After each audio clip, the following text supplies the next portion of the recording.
vu la fille devant? Elle ressemble pas du tout à notre voisine. Eh tiens, passe les BD. J'aime bien lire des BD à la plage. Des tatouages, en veux-tu, en voilà. Les gens s'écrivent dessus parce qu'ils n'ont plus rien à se dire. Quand on dit les Allemands débarquent, ça n'a pas la même signification qu'à une époque. Paris-Madrid, 1h30. Du camping au supermarché, pareil. Y a rien qui te gêne? Vive la marée de David Prudhomme et Pascal Rabaté parle tout simplement des vacances à la mer. Et c'est une chronique sociale, estivale, des petits riens qui font les vacances. L'histoire, il n'y en a pas vraiment, parce que c'est une succession de scénettes, un peu comme les vacances de Monsieur Hulot, de Jacques Tati.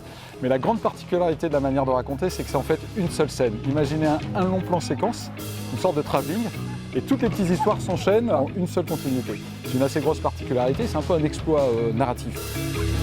Pascal Rabaté est l'auteur des Petits Ruisseaux, qui a fait parler en BD, mais aussi avec le film. David Prudhomme, local de l'étape, auteur vivant à Bordeaux. David Prudhomme, c'est une technique incroyable en termes de gestuelle. Là, il y a une partie de pétanque, il faut avoir lu ça une fois dans sa vie.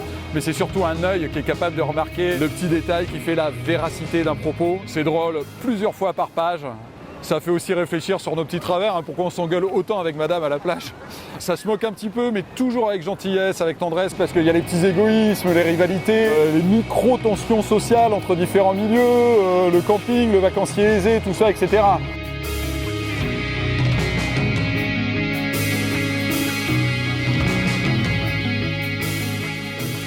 Ça reste quand même très tendre, très juste, et c'est un regard très fin, ça reste très mignon quand même.